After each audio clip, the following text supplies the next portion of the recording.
अब रह गई महेंद्र जी के बारे में बात। हम लोग महेंद्र जी का बहुत सम्मान करते हैं, मंत्री जी भी सम्मान करते हैं, आज भी सम्मान करते हैं, उनके दोनों बेटे उनका सम्मान करते हैं। उन्हीं की पार्टी के कार्यकर्ता पिछले सालों की बात करूं तो जो हमेशा तन मन धन से साथ रहते थे, आज वो मुखर हो गए हैं। जागो राजभर जागो की टीम ये कह रही है कि प्रकाश राजभर एक मनबड़ किस्म के आदमी है, वो मुँह बोले हैं, बड़बोले हैं। उनको तमाम तरह की बातों से, शब्दों से उनको नवाजा जा रहा है ओम प्रकाश राजभर को। उनके अंदर इस तरह की कहाँ से बात आ गई कि इस तरह से खंडन विखंडन हो गया पार्टी में, और आज वो ओम प्रकाश राजभर की पार्टी के खिलाफ मुखर हो चुके हैं। महेंद्र जी के बारे में आप पूछना चाहते हैं? आप समझ चुके होंगे। ठीक है। अब देखिए, सबको कार्य करने की और सबको राजनीति करने की, बोलने की एक अलग जो है शैली होती है। एक बार लालू यादव मुख्यमंत्री थे, माननीय लालू यादव जी मुख्यमंत्री थे बिहार के, और उतरे बनारस हवाई अड्डे पर, तो गन्ना चूसते हुए उतरे। वो गन्ना चूस करके और फेंकते जा रहे हैं, और व्यक्ति एक गन्ना पीछे से उठाता जा रहा है। तो क्या माननीय लालू यादव जी को गन्ना नहीं मिला होगा? अपने भाषा से, अपने व्यवहार से जनता को एक संदेश देने की कोशिश होती है। सबकी अपनी अपनी शैली है। तो माननीय मंत्री जी की यह शैली है कि थोड़ा मुखर होकर के बोलते हैं, लेकिन उसमें उनका ऐसा नहीं है कि कोई अस्थाई भाव होता है। अपने वोटर में, अपने जो समर्थक हैं उनमें उत्साह पैदा करने के लिए, उनके मनोबल को बढ़ाने के लिए वो कुछ चीज़ें ऐसी करते हैं जो अस्थाई भाव नहीं होते हैं। पूरी जनता का वो सम्मान करते हैं।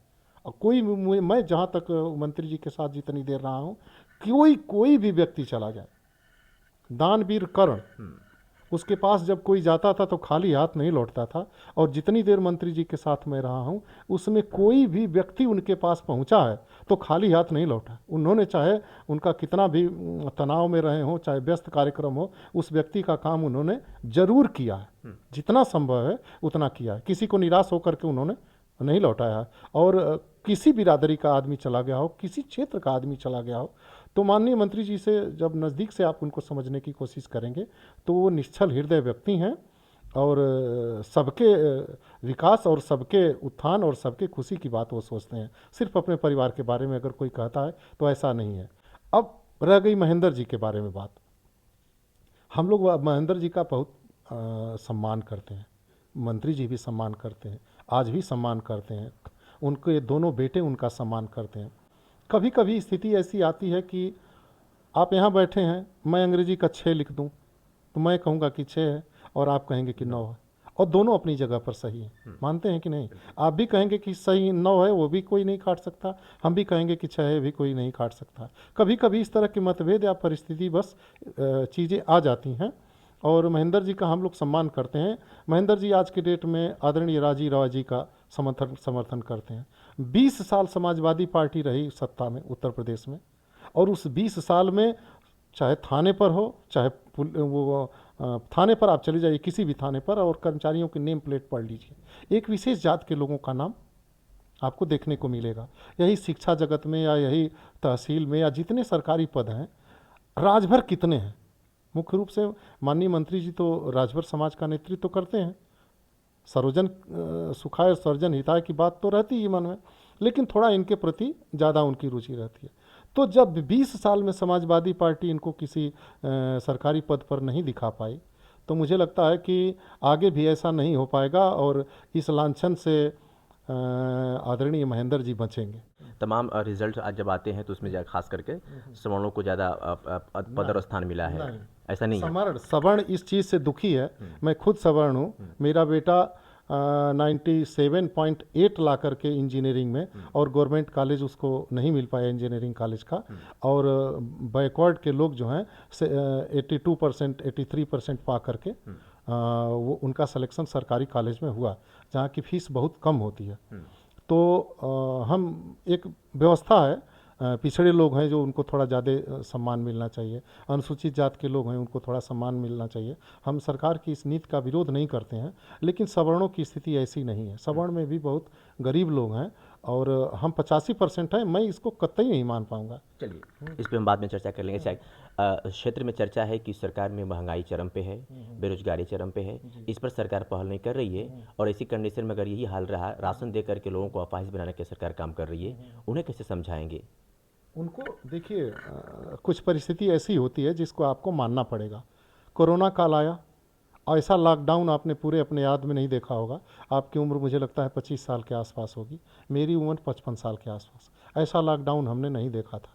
होली के दिन भी सड़क पर कुछ न कुछ गाड़ियाँ दिखाई दे जाती।